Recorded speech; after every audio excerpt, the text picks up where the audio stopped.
Hey, welcome to Untold, a podcast about Utah's boldest entrepreneurs and business leaders, their behind the scenes battles, breakthroughs, and what the heck were we thinking moments. These are the stories that you'd wish you'd heard sooner about the cool businesses you might not have known were right next door. Today, we're going to have a little bit different podcast than what we've had before. We're not talking about a traditional for-profit business in the sense of some of our previous episodes. Today, we have with us Clay Christensen, the president of Mountainland Technical College here in Lehi, Utah. Welcome, Clay. Glad to see you today. Thank you. Glad to be here.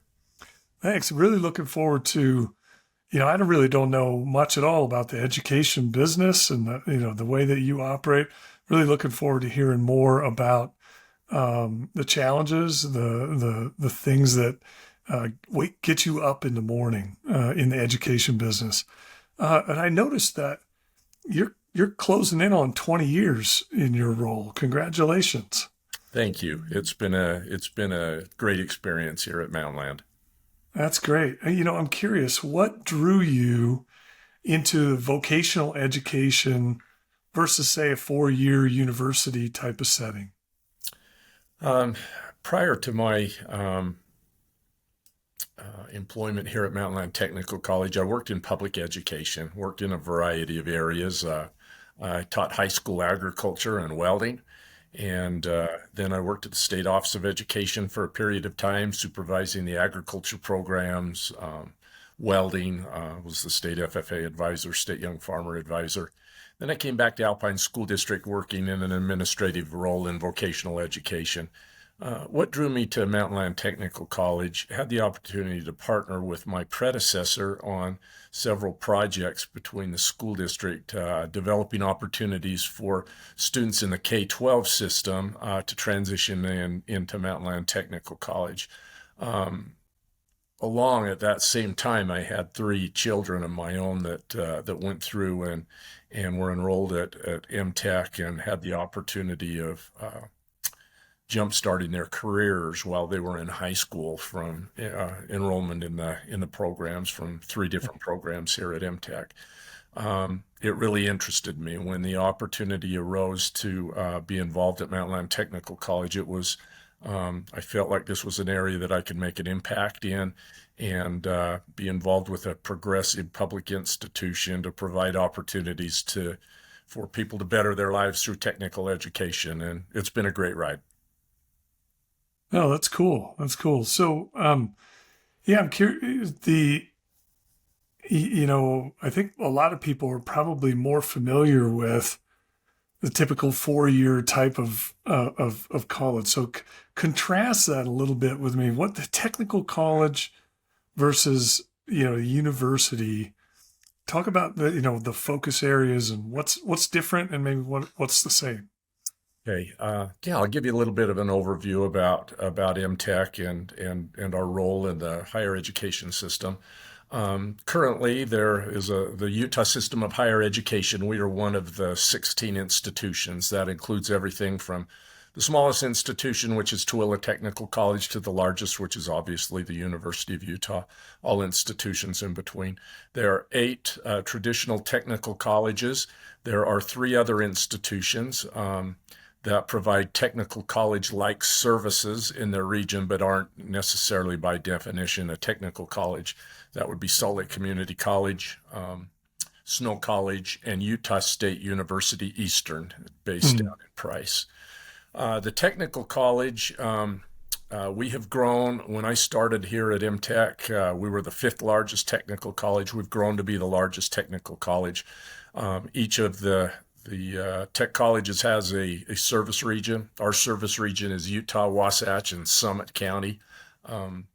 We provide training to both secondary and adult students. Currently, our makeup is about 30% of our students are high school students. They come tuition free. The adults make up the other 70%. We have the largest enrollment of secondary students. We have great partnerships with those 7 school districts that reside within those 3 counties. We are a public institution. We're funded legislatively. Last year, 99.7% of our students graduated debt-free. They leave with an industry certification, which allows them for entry into employment into their chosen occupation. Here at MTech, we have 38 different programs that are available. Of those, we have articulated or developed a pathway between where students can get credit for work that they do in high school. They come to MTech, they get credit for the certificate that they earn here, and then they can take that certificate and enter into, we have partnerships with 5 different institutions. UVU is our regional partner. So they can earn up to 30 credits from finishing their industry certificate here at MTech. So in essence, about the first year of their associate degree is already taken care of. So great opportunity, just as valuable, and in some cases even more so than concurrent enrollment or AP courses.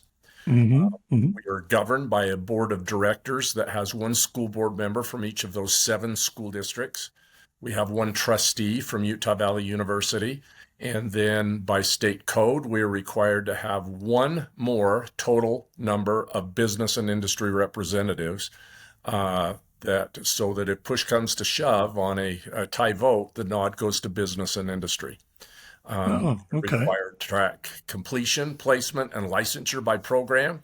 If we're not exceeding national norms in each of those areas, then a program is triggered for a period of 1 year or less. If you don't rectify that, then you have to eliminate that program, or you would lose accreditation for the entire institution. So we are truly industry driven. Once the students finish their program, we're required to help them with and track their placement in a related occupation. This past year, our completion rate was about 85%. Our placement rate was about 85%. Our licensure rate was 100%. So students came through, and those that completed the program got the related industry occupational licensure that either comes through DOPL, the Department of Professional Licensing here in the state of Utah, or for the industry certification area. We've got 5 occupational areas that we provide training in. Healthcare is one of our larger, used to be our largest, but it has recently been surpassed by the apprenticeship program, which is primarily electrical, plumbing, HVACR. We also have programs in the trades. We have programs in IT as well. And so those are the occupational areas, and they are those programs have been developed based on input from advisory committees. Every program is required to have an advisory committee which dictates and directs the curriculum. It ensures that there are jobs available within that occupational area, that they are at a livable wage. We don't train for minimum wage jobs. And as a result, those programs are an outgrowth of what the needs are for business and industry. Okay. So we're truly tied with business and industry. Okay. Yeah. And one of the things I kind of heard was from a student perspective, that this is like almost a much more integrated pathway, right, between high school and associate's degree than you might find in somebody going in a 4-year path where they're, they finish high school, they go to college. In many cases, people end up taking classes over, or, they don't get credit for things that they did, or maybe they, their high school didn't have anything that was applicable to the major that they wanted to go into. So it sounds like you've integrated, the technical college is more integrated with the public school system. It really is. And, you hit something that's been a pet peeve of mine in education. And of course, I've been around for a little while, especially in the education realm. When I graduated from college, there was no assistance in placement. And I had to repeat some things based on a couple of institutions. Even though I've gone through and completed it, it wasn't accepted from one institution to another. Those are things that we've worked really hard on as a state system as well. The system of higher education has worked on that so that, similar partnerships exist in the other regions as well. And Students, once they are competent, we are entirely competency-based. And so once a student is competent in an area, we do that. We give them credit. If they've already done that at the high school, they don't have to repeat it when they come to us. And Mm. with this articulation agreement with Utah Valley University and some of our other higher education friends and partners, they don't have to duplicate what they've already done at the technical college. They get credit for that. So it's exciting, and it saves the taxpayers money, saves the Hmm. legislature money, saves the student time, and gets them on a pathway so that that return on investment to the state of Utah is capitalized. Well, another thing that jumped out to me, especially in today's world, is you said 99.7% of your students are graduating debt free. That's correct. Like, I wonder what the stats are for the traditional 4-year college, or or even beyond 4-year. I know it's nowhere near that. Yeah, it's the last thing that you want to do after you've completed that training is be encumbered with a debt that you're going to have to be paying back over a period of time. And two, I want to point out, I am in no way trying to minimize the importance of associate degrees or bachelor's degrees. They're all Mhm. important. Um, when we look nationally, the number of technicians, there are approximately 7 technicians to support 2 baccalaureate, that support 1 postgraduate degree. And so they're all important, and certain occupations require bachelor's or master's or graduate degrees. Some require technician experiences. But I think the thing that's really changed in the last few years is there are great opportunities for students that don't require 4-year degrees.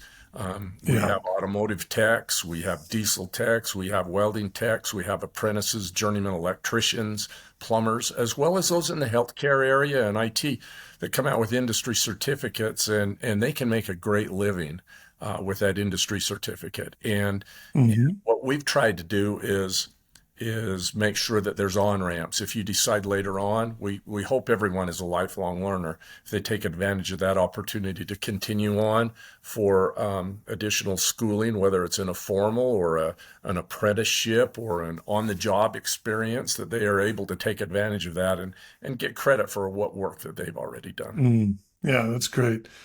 Yeah, and it just seems like it makes a technical college a little bit more approachable. Where, because I've just seen a lot of people who they go through the work and expense of a 4-year degree and end up with almost a house payment in student loans at the end of it, and they don't have clear career prospects. Whereas it seems like a vocational path, you're learning a valuable skill that you can earn money with right away, and you can always go back, and go get more education right on top of that if you choose to. But yeah, like you said, they all have a place. Personally, I didn't get a master's until I had worked for 15 years, and I'm glad that I didn't, because it was much more valuable once I had the context and the work experience to know how I was going to benefit and be more productive as a result of that additional education. That wealth of experience that you gained during that time made you more valuable employer later on. The best engineers are Hmm. those that have had practical or industry experience because they have that related training and background. I'd Yeah. also like to share. I'm sure that you have some listeners that are saying, how are they coming out with no educational debt? There's a variety of ways that is happening. We have a lot of employees that their tuition is paid for by their employer. They're employed when they have a job when they come to us, or they acquire a job while they're there, and we work with those businesses and industries to help with paying. Many of our programs are Pell eligible, so they are eligible for financial aid or for financial assistance. We have a variety of scholarships that are industry sponsored as well. So when you look at that, of course, it helps. And I did mention that those secondary students are not paying tuition, but they still have fees that they're paying. And some of those can be, several $100s depending on what the programmatic area is. Hmm. So we work really hard. If someone wants to come to a technical college, we try everything within our power to help them come be successful. And then if they continue or choose to continue their education, we help with our higher ed partners to help get them in the right location, in the right place, and make that Hmm. transition. That can be a bit daunting, especially if you're a first generation student and don't understand how to navigate those pathways. Yeah, excellent, excellent. Um, you mentioned earlier that MTech used to be the fifth largest technical college. Now it's the largest. And recently, I saw on your LinkedIn account that you guys won an award recently for the best technical college in Utah Valley. And so I'm curious, when you think about excellence in what you do, right, and things that fuel that kind of growth, and what are your top measures of success or excellence that lead to kind of improved performance? Uh, thanks for that question, John, and for mentioning that. Yes, we won Best of State for technical college. That's the sixth time in the last 7 years, and that's a reflection on the outstanding people that work here. They're really dedicated to helping people better their lives, and they work tirelessly to see that happen. They also have great relationships with industry partners. When you're looking at quality and quality experience, there's a couple of things that we have focused on, and I know that that's helped with the quality of instruction, the quality of the curriculum, and the word of mouth growth that we've experienced. First of all, we're in a large populous area. That helps. Mm. But because of the low cost in our tuition, it is difficult for us to run self-support classes. So we're pretty dependent upon legislative appropriations to expand. So as a result, we have waiting lists. I think that's an indicator of people that want to be here in the program, certainly an indicator of quality. But when you look at quality instruction, that's what we have tried to focus on specifically. It's a bit different. When I worked in public education, for the most part, we'd hire teachers that were right fresh out of college. They knew the educational pedagogy and how to do discipline, how to manage classroom, but they didn't have industry experience. In the technical college world, we're just opposite of that. We hire people with business and industry experience. They're experts in their field, but they're not necessarily don't have the educational expertise. Mm. So we have developed some quality controls and focused on educational delivery. Um, we have what we call Office of Teaching and Learning, and we help take our industry folks that come to work for us through it's a mini student teaching and methods experience and professional development that is ongoing for the duration of time that they work Okay. here. As a result, we've been able to retain our employees for a long period of time. So that is one thing that I am convinced has helped with the quality of instruction. Competency-based delivery is because that's competencies that are identified by business and industry as what is needed for them to be successful on the job and in the workforce. Mhm. Those are all factored and geared into each of our programs through extensive use of advisory committees and business and industry partnership and sponsorship that we have in place. And Oh, so I'm confident that that has helped as well. Um, okay. So you kind of, this is almost the second time you've actually pointed toward accountability to the business community, right? You mentioned uh, yeah, I'd like to talk a little bit about that. You've kind of talked about some accountability around placement tracking, advisory committees, the business community program success. Um, Tell me a little bit about that partnership with the business community, and how does that benefit them, and how does it help you? it's a great question. Um, uh, Let me point out first that on those advisory committees across those 38 programs, we have 563 business representatives. Those are individuals that serve on these advisory committees. So it's Wow. very extensive. Um, it is a win-win situation for them. They're looking for employees. We don't have a program. For example, our welding program, we don't train for one specific employer. We train for the industry. While we have corporate sponsors that sponsor our programs, our welding program, for example, we have a corporate sponsor that about 90% of the equipment in those labs is owned by private business. And they rotate it out about every 12 to 18 months so that our students are always using the latest, greatest equipment in there. It's a win-win situation for them for a variety of reasons. In that situation, if I'm going out to work in the welding industry and that company is tied in with Miller Electric, for example, what kind of welder am I going to ask for? I'm familiar with a Miller MIG or a Miller TIG or a Miller-Matic gun on my wire feed welder. That's what I'm going to encourage my employer to buy.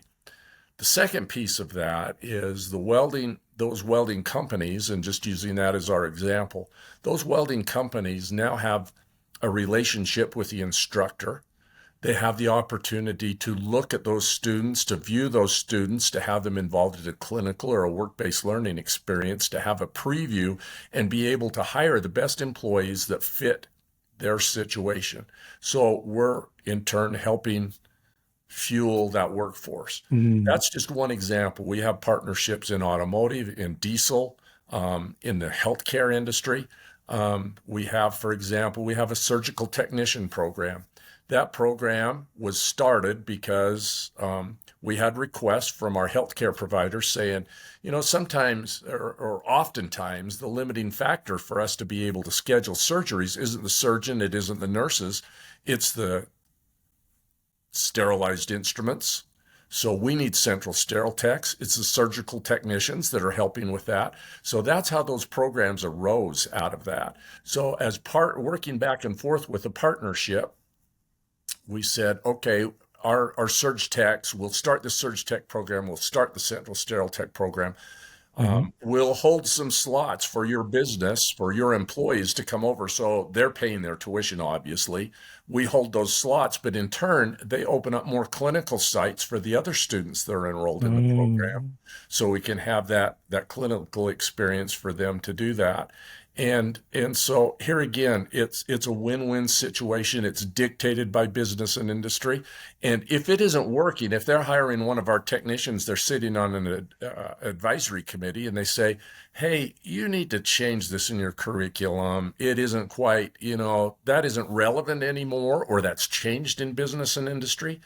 And some of the other things that we've done, because we are rated as an institution, for example, on our completion rates. In our automotive program, we have one of the major employers that they're a corporate sponsor for our automotive program.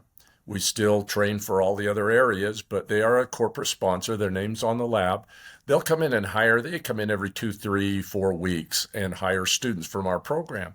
But for us to maintain our completion and for the student to get that valuable ASE certificate that makes them employable in other areas, and we don't know if they're going to stay with that same employer or not, but they have incentivized by once they hire one of our current students in order to leave them in there, because we've developed this partnership with them, they now pay for their tuition. They give them a hiring sign-on bonus. They give them a set of tools that's worth several $1,000s. All they have to do to keep the tools at the end of that experience is complete their certificate. So that helps us as an institution with our completion rates so that we can improve and enhance on those completion rates. And we have, that's just the tip of the iceberg. I could go through businesses that are within our region that we have partnerships that are very similar to this, because we try very hard. For example, in our service areas, we have a cosmetology program. We don't want to compete with the cosmetology businesses in the area. We want them to hire our graduates. So we try to keep things very localized. The training experience, the salon is just within our institution. We don't want to compete with them. That's the last thing we want to do. We have a culinary program. We don't want to compete with the caterers or the restaurants or the other businesses. We want them to hire our graduates. And so we work very hard not to put their businesses at a disadvantage, but rather put them at an advantage so that they can hire the workforce from our training programs. Hey, okay. Um, you've mentioned a few different times some of the funding sources that you rely on, both legislative, talked about business partnerships, fees, those kinds of things. Just I'm completely blind about this. Like in round numbers, like what's the P&L look like for Mountainland Tech? We're a little bit different situation because we don't have to turn a profit. We're a public institution. Yeah. And so our goal, and we monitor this very closely, we adjust fees accordingly. We don't want to have large surpluses in fees. We want to be able to pay our indebtedness Yeah. to our suppliers, but we don't want to have large amounts left over. Technical colleges are unique. We are funded primarily from legislative appropriations from the taxpayers' dollars.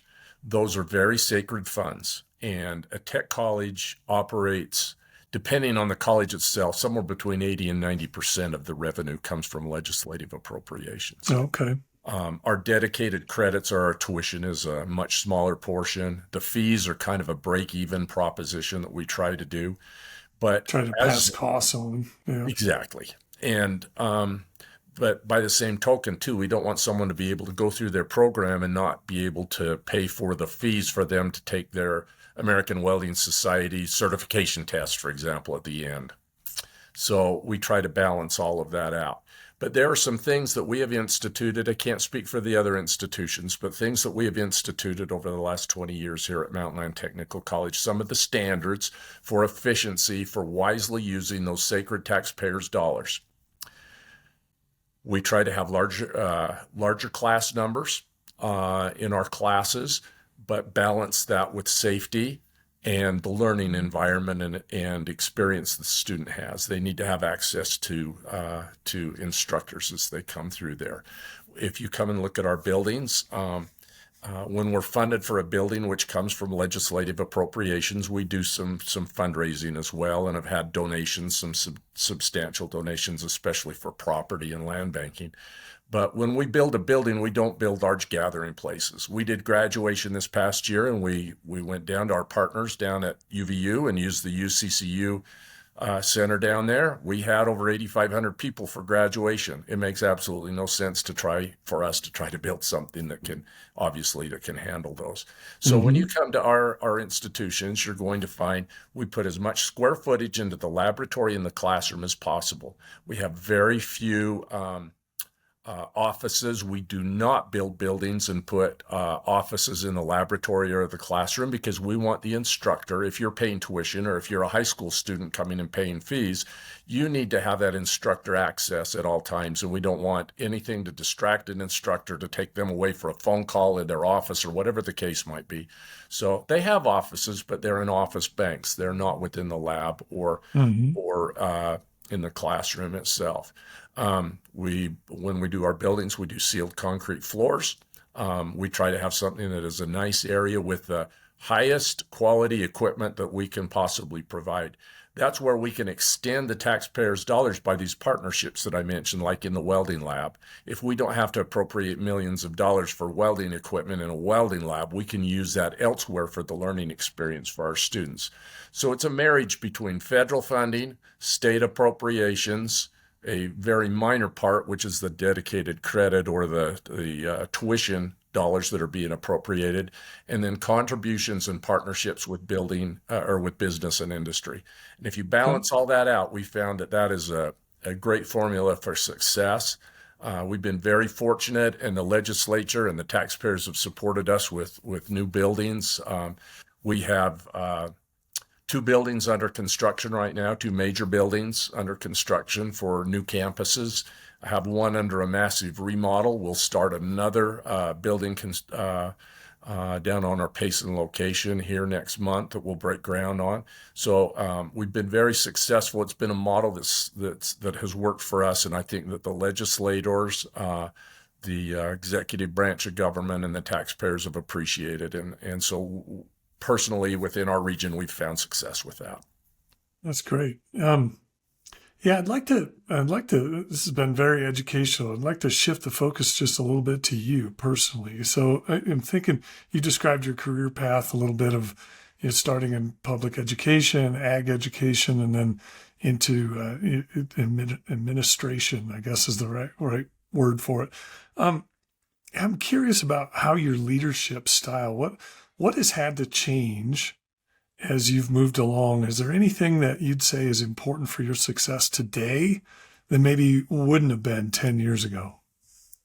Yeah, things have evolved and changed a lot. I just finished my 43rd year working in education, and the thing that's kept me coming to work every day, first of all, the focus on competency-based education, the elevation of importance of technical education, industry certification, and employment opportunities for students across the board.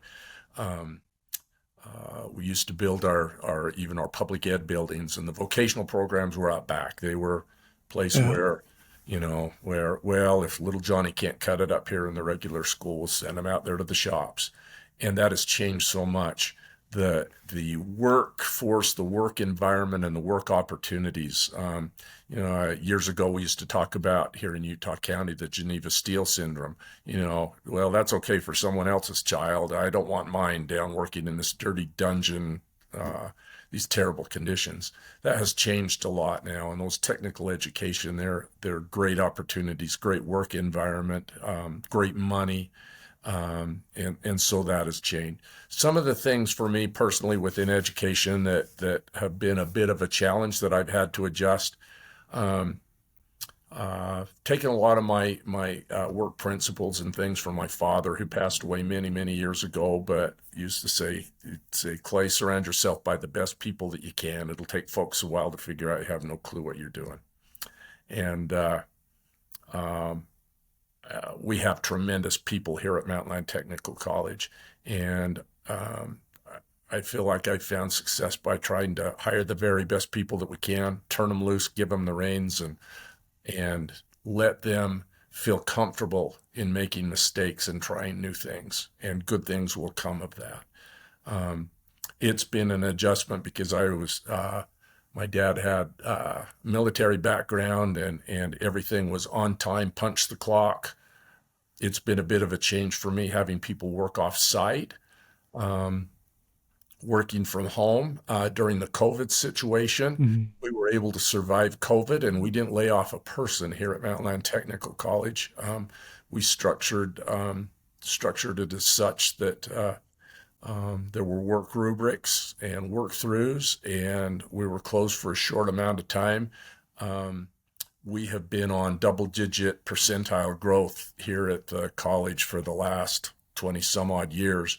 That was the first year that we dropped, had a drop from the previous year, but then we rebounded again by another higher double-digit percentile growth. I think that model of allowing people to be creative, but be accountable, provide professional development opportunities, and trying to stay relevant and stay fresh and see what has worked and been successful for other people. We have focused on several initiatives here at the college. We've been involved with women's leadership activities extensively here. We've looked as part of a pledge that we made through a program called Elevate Her. We've looked and have done extensive work to ensure that we have equal pay and equal opportunities, and that we're promoting the dynamic women that work here for leadership opportunities, giving them the chance to be successful, having diversity, and it's been a real it's been a learning curve for me that we've all early on always tried to look at that and say, let's just try to treat people the way we want to be treated ourselves. But I have learned over the last few years that a barrier for you for education and a barrier for me might be entirely different. And the accommodations that you need might be entirely different than the accommodations that I need. And so we have tried to to talk about, check your biases at the door when you come to work at MTech. Let's help people better their lives through technical education. Let's remove what barriers they have individually. Let's help you be a better employee. What barriers do we need to remove for you? So as a result, we've Mm. gone through and we've done some things that were initiatives. We've done educational reimbursement initiatives. We've had people that have earned graduate degrees here through support through the college. We have mental health and mental counseling, and have tried to remove the stigma of anything associated with that for employment here or for being a student. We've developed a food Mm. bank here. We've developed leadership opportunities for students. We've done and competed. We just had students come back from competing in HOSA organization. We're involved with Skills USA and student organizations to give students leadership opportunities outside the educational experience. We try to meet people where they are and help them be successful. Mm. And just being able to do that the last few years, and here again, keeping in mind that we're government servants and these are tax dollars and they're very sacred, and try to be very conservative as we do that, yet provide opportunities for both students and and students and our employees. Yeah, interesting. Yeah, it's you pointed out a number of things that I think those of us with a little bit more tenure, right, sometimes can struggle with. It's just that, some of the different um, points of view or flexibility around work hours. I know some, COVID forced some accommodations, forced some things that all of us had to get out of our comfort zone, and some people have reverted. Right, as soon as we get out, they didn't learn from the experience. They just want to get back to normal, quote unquote. But it sounds like some of these experiences have been transformational for you. So, Jon, it's been really interesting. I try to tell our folks on a regular basis because it's grown exponentially. When I started, we had about 70 employees. We now have almost 600 employees, and so it's changed an awful lot on multiple different locations. But I try to share with them as often as possible. You got to have three priorities in life. Your first priority ought to be your health. If you're not feeling well, if you're not healthy, you're not productive at work, you're not productive with your family and your personal situation. Second ought to be your family. Whatever that family makeup is, that should be your second priority. And your third priority then is work. And sometimes, you may have a commitment that if there's a board meeting you have to be to, or whatever the case might be.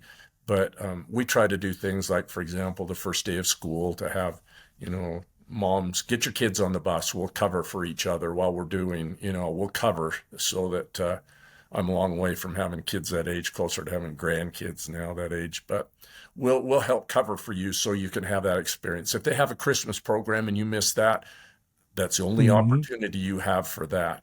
I'm convinced that, and occasionally you'll have people that'll take advantage of that situation, but I'm convinced if you allow people to be healthy and have a personal life at home, that they'll give you 110% at work during those times, and they'll work more hours than they probably should.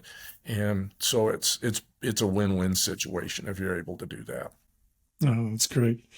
Um, I'm curious. So when you look forward a little bit, if everything goes the way you've planned it, like what's your business or what's your life look like in 5 years? Oh, that's a great question. That's a great question. As I've gotten older, I quit doing 4 or 5 year projections out there. I started looking a year or two at a time. Right now, the thing that's really driving me right now is a culmination of several years of effort. We're going to cut a ribbon on a Payson campus Mm. down.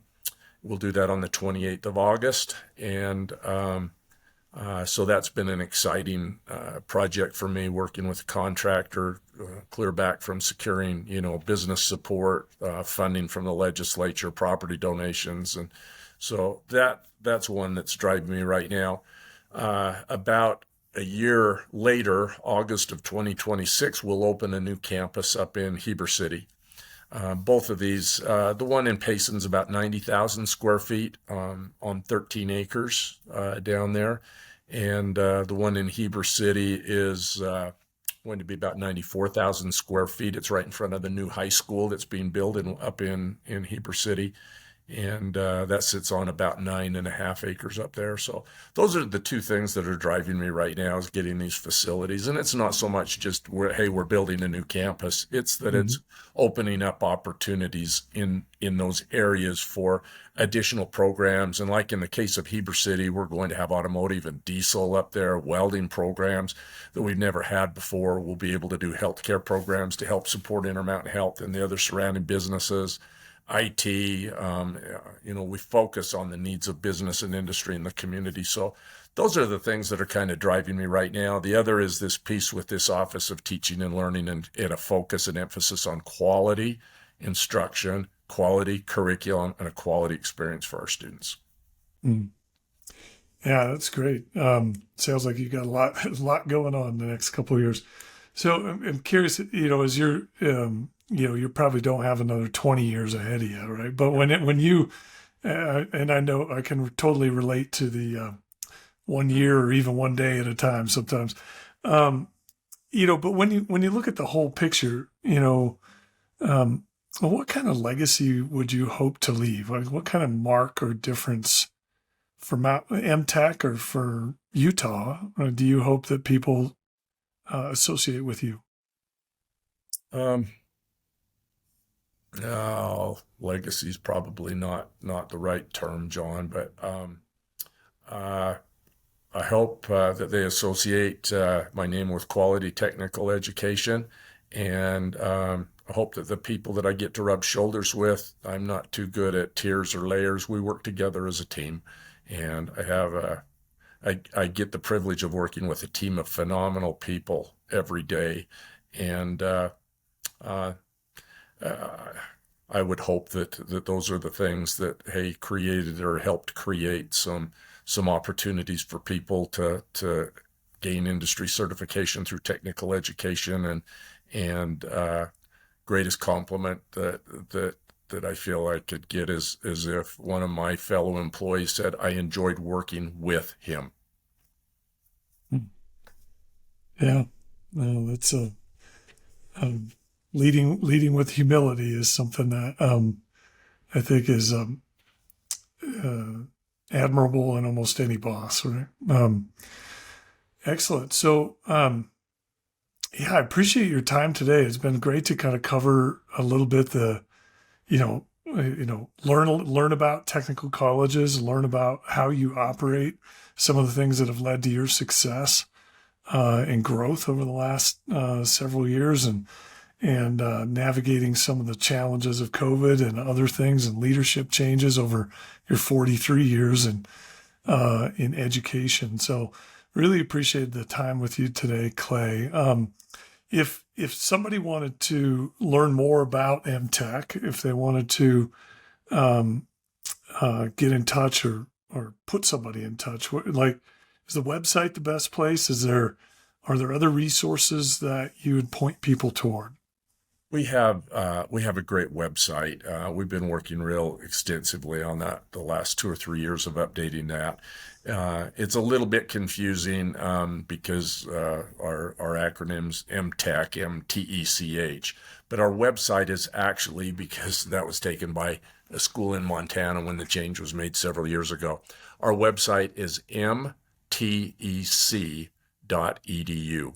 If you get on that website, you can find out everything, including goes through all of our programmatic areas, occupational, and it'll go in there and talk about completion placement licensure rates by program, what expected or anticipated earnings would be after you've completed that certificate, what the job potential is, an overview about the program itself. Then there's also information about our trustees and our campus locations. We're a bit unique as technical colleges go in that we We don't just have one major campus with, some little branches outside. We have pretty major branch campuses all across Utah, Wasatch, and Summit County. So it'll tell you about those locations. It'll give you contact information about anyone from our institution. And if they have questions and want to drop by one of our locations, we have information windows. We have student success centers where they can poke their head in and get a tour of the facilities. Folks will welcome them. We'd love to have them come on campus and see some of the exciting things that are going on. That's cool. Yeah, awesome. Well, thanks for those resources. I appreciate the time today hearing about your journey and learning more about MTech and vocational colleges. Thanks a lot, Clay. Thanks, John. I appreciate the opportunity to share some information about our tech college. You bet. Take care. Bye-bye. Thanks.